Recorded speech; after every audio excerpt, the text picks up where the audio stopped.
Overthinking. Overthinking is like your brain trying to solve problems that don't even exist. Like, why did she say okay with a period? Why did the cashier say have a good one instead of day?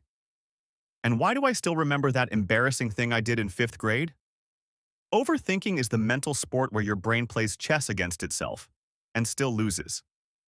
It's the magical ability to turn a two-word text like, okay, into a 14-hour anxiety spiral. In other words, it's like having 42 tabs open in your brain, and none of them are loading. Overthinking is that amazing skill where your brain takes a perfectly normal moment and ruins it. Like when someone says, see you later, and your brain spends the next 6 hours wondering, but when later? Did they mean ever? Are they mad at me? It's like having a personal assistant in your head who's very committed, but also terrible at their job. Overthinking is the fine art of inventing problems that don't exist, solving them badly, and then obsessing over the solution.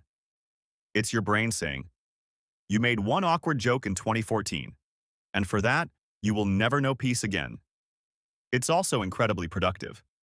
You'll go from did I say something wrong to I'm probably going to die alone in just under 12 seconds.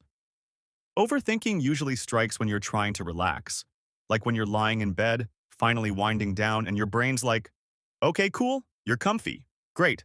Let's replay every mistake you've ever made. In HD. Suddenly, you're thinking about how you once called your teacher mom in third grade and wondering if that's why you can't hold a stable relationship. Sleep? That's a scam invented by people who didn't remember that one thing they said in 2008. Texting someone while overthinking is a special kind of torture. You send a message, they don't reply for 7 minutes, and suddenly you're writing their eulogy. Then they reply with, sorry, was in the shower. Which is suspicious because who showers for 7 minutes? And even when they do reply, it's worse. They write, okay, and your brain goes, okay? With a period? Are they mad? Should I be mad? Is this how wars start? Overthinking doesn't stop with texting. Oh no, it shows up at parties, meetings, interviews, basically anywhere you try to look normal.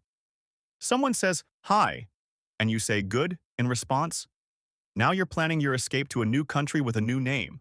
Or you laugh too hard at a joke. That wasn't funny. Now you're fake. But if you don't laugh, you're cold. So you smile silently and look like you're in pain. Great. Nailed it. Biologically, overthinking comes from the brain's natural survival instinct. You know, the one meant to protect us from predators. But in modern life, the predator is a group chat left on red. Instead of fight or flight, your brain gives you a third option.